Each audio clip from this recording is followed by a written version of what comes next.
Hi friends, இன்றைக்கி நம்ம முருகர் கோயிலுக்கு போகலான்னு சொல்லி முடிவு பண்ணி எந்த முருகர் கோயிலுக்கு போகலாம் அப்படின்னு பார்த்தா நம்ம திண்டிவனம் பக்கத்தில் இருக்கிற மயில முருகன் கோயிலுக்கு தாங்க போகலான்னு சொல்லி முடிவு பண்ணி திடீர்னாங்க ஒரு மதியமாக தான் கிளம்பணும்.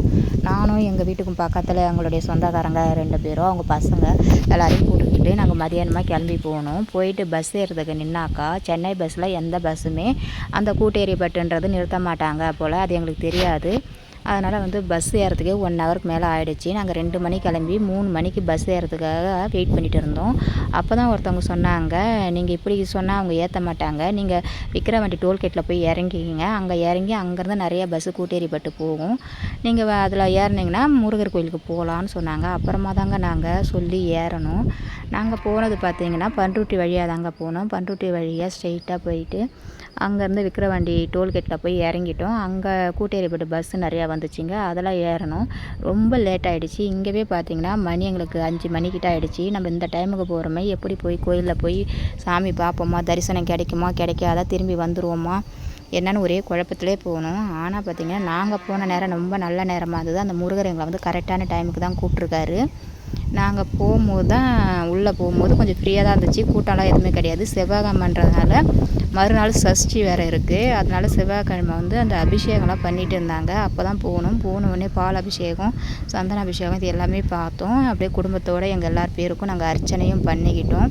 அர்ச்சனை பண்ணிவிட்டு அப்புறம் சாமிக்கு ஆராதனை பண்ணாங்க. அதையும் நாங்கள் பார்த்தோம். பார்த்துட்டு கொஞ்சம் நேரம் அமைதியாக உட்காந்துருந்தோம்.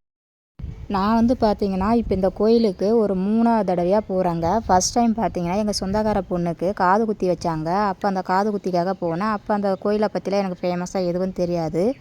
அதனால் எனக்கு அதை பற்றி ஒன்றும் தெரியாது. செகண்ட் டைம் பார்த்திங்கன்னா கோயில் கும்பாபிஷேகம் பண்ணாங்க. அந்த கும்பாபிஷேகத்துக்கு போகலான்னு சொல்லிட்டு நாங்கள் போனோம். அப்போ கோயிலுக்கு போயிட்டு கும்பாபிஷேகத்தில் கலந்துக்கிட்டு எல்லாத்தையுமே நாங்கள் பார்த்துட்டு அன்னதானம்லாம் வாங்கி சாப்பிட்டுட்டு வந்தோம். அது ஒரு வருஷம் இருக்கும். அப்போ ஒரு வேண்டுதல் வச்சுட்டு வந்தேன். அந்த வேண்டுதல் எனக்கு நிறைவேறிச்சு. அதனால் சரி மறுபடியும் இன்னொரு தடவை போய் நம்ம கோயிலில் போய் விளக்கு போட்டு அர்ச்சனை பண்ணிட்டு வரலாம் அப்படின்னு சொல்லி தாங்க நாங்கள் இன்றைக்கி கிளம்புனோம். இன்றைக்கி செவ்வாய்க்கிழமைன்றனால ரொம்ப ஃபேமஸாகவே இருந்துச்சு. கூட்டம்லாம் அந்தளவுக்கு அதிகமாக இல்லை. நாங்கள் சாயந்தர டைம் போனனால கரெக்டாக 4 மணிக்கு மேலே தான் நட திறப்பாங்க.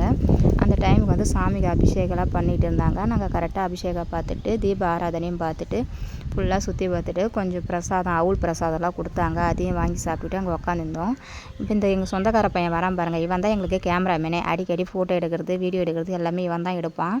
அதிகமாக நாங்கள் வெளியில் தான் இந்த கடத்தெருவெலாம் சுற்றி பார்க்கும்போது அங்கே நிறைய இந்த ஜாமான் சில்வர் பாத்திரம்லாம் நிறையா இருந்துச்சு. அப்புறம் இந்த தேவையான நாங்கள் அதிகமாக எதுவும் வாங்கலை. எங்களுக்கு தேவையான தாலி கயிறு, மஞ்சள், குங்குமம், ஒரே சாமி ஃபோட்டோ, ஒரு சின்ன வந்ததுக்கு ஞாபகார்த்தமாக ஒரு சில்வர் பாத்திரம்னு சொல்லிட்டு ஒரு செம்பும், ஒரு கப்பு, ஒரு டப்பா ஒன்று, இது மட்டும் தான் நாங்கள் வாங்கினோம். அதிகமாக செலவுலாம் எதுவும் பண்ணலை. சிக்கனமாக தான் செலவு பண்ணிக்கிட்டோம். இங்கே பார்த்திங்கன்னா நிறையா இந்த நம்ம ஆஞ்சநேயர் கடவுள் நிறையா எல்லா இடத்துலையுமே நமக்கு காட்சி கொடுத்தாரு. அவங்க எங்கள் தட்டில் இருக்க சாப்பாடெலாம் எடுத்து சாப்பிட்டாங்க. எங்கள் கையில் இருக்கிற பிரசாதத்தையும் பிடிங்கிட்டு போய் வச்சு சாப்பிட்டாரு. அப்போ நாங்கள் என்ன சொன்னோம், சரி ஏதோ ஆஞ்சநேயர் கடவுளுக்கு நம்ம வேண்டுதல் வச்சுருக்கோம், அதை நிறைவேற்ற முடியாமல் விட்டுருப்போம் போல். அதுதான் இப்போ கடவுள் அவரே நிறைவேற்றிக்கிட்டாரு, அவரே வாங்கி சாப்பிட்றாரு அப்படின்னு சொல்லி பேசிக்கிட்டு நாங்கள் எல்லாமே வேடிக்கை பார்த்துட்டு உக்காந்தோங்க. ரொம்பவே சந்தோஷமாக இருந்துச்சு. எங்களுக்கு கோயிலுக்கு போனது ரொம்ப மனநிறைவாக இருந்தது. கோயில் சூப்பராக இருந்தது. எல்லாமே கும்பாபிஷேகத்துக்கு அப்புறம் சூப்பராக கட்டி நல்லா பார்க்கவே நல்லா மனசுக்கு நிம்மதியாக இருந்தது. கொஞ்சம் நேரம் உக்காந்து கொஞ்சம் தியானம் பண்ண மாதிரி கொஞ்சம் அமைதியாக நாங்கள் உக்காந்துட்டு தான் வந்தோம். இந்த பாருங்கள், இந்த பொண்ணு கையில் இருந்ததை அப்படியே பிடிங்கிட்டு போய் வச்சு ஆஞ்சநேயரை எல்லாத்தையும் சாப்பிட்றாரு பாருங்க. திரும்ப அதை போய் வாங்க போகிறேன்னு சொன்னாங்க. அதெல்லாம் வாங்கக்கூடாது, கடவுளாக பார்த்து வாங்கிக்கிட்டாரு, நீ கொடுத்துட்டு வா அப்படின்னு சொல்லிட்டு நாங்கள் வந்துட்டோம். எல்லாத்தையும் அவர்கிட்டயே கொடுத்துட்டு வந்துட்டோம். எப்படியோ ஒரு வழியாக நாங்கள் எல்லாத்தையும் சுற்றி பார்த்துட்டு கொஞ்சம் நேரம் உட்காந்துருந்துட்டு கரெக்டாக மணி 7 மணிக்கெலாம் கிளம்பிட்டோங்க. அங்கேருந்து கிளம்பிட்டு மறுபடியும் நாங்கள் கூட்டேரிப்பட்டு பஸ் ஸ்டாண்டில் நாங்கள் பஸ்ஸுக்காக ரொம்ப நேரம் நின்னோம். எல்லாம் விழுப்புரம் பஸ்ஸு, திருச்சி பஸ்ஸு தான் வந்ததை தவிர இந்த சைடு கும்பகோணம் வர்ற பஸ்ஸு எதுவுமே கிடைக்கல. ரொம்ப நேரம் கால் கடக்க நின்று ஏதோ சாமி பார்த்த திருப்தி எங்களுக்கு. நாங்கள் வரும்போது லேட்டாக வந்தாலும் கரெக்டான டைமுக்கு கரெக்டாக எல்லாத்தையும் பார்த்ததுனால எங்களுக்கு ஒரு மனநிறைவோடு நின்றுட்டு இருந்தோம். திரும்ப பார்த்திங்கன்னா எங்களுக்கான பஸ்ஸு வந்தது. நாங்கள் அந்த பஸ்ஸில் ஏறி கரெக்டாக வீட்டுக்கு வந்துட்டோங்க. இதுதாங்க நாங்கள் செவ்வாய்க்கிழமை அன்றைக்கி முருகர் கோயிலுக்கு போன அன்றைக்கி நடந்த எங்களுக்கு ஒரு மனநிறைவான ஒரு நிகழ்ச்சி. இது எல்லார் கூடயும் ஷேர் பண்ணிக்குவேன்றதுனால தான் நான் இதை சொல்கிறேன். இந்த வீடியோ உங்களுக்கு பிடிச்சிருந்தா லைக் பண்ணுங்கள், ஷேர் பண்ணுங்கள், மறக்காமல் கமெண்ட் பண்ணுங்கள். இங்கே பாருங்கள் இவங்க என்ன பண்ணுறாங்கன்னு பாருங்கள். நிறையா வாங்கி வாங்கி சாப்பிட்டு தண்ணி தாகம் எடுத்துருச்சு போலக்க. இப்போ தண்ணியை வந்து பைப்புலேருந்து அவங்களே வந்து டேப்பை திறந்து அவங்களே குடிக்கிறாங்க பாருங்கள். குடிச்சிட்டு ஜம்ப் பண்ணி எப்படி போகிறாங்க பாருங்கள். இதுதாங்க நான் சொன்ன அந்த பாத்திர கடை. இது எல்லாமே 3 பொருள் எடுத்தாலும் 100 2 பொருள் எடுத்தால் 100 சொல்லி சைஸுக்கு தகுந்த மாதிரி இருந்துச்சு. கடை தெருவில் நிறையா தான் இருந்துச்சு.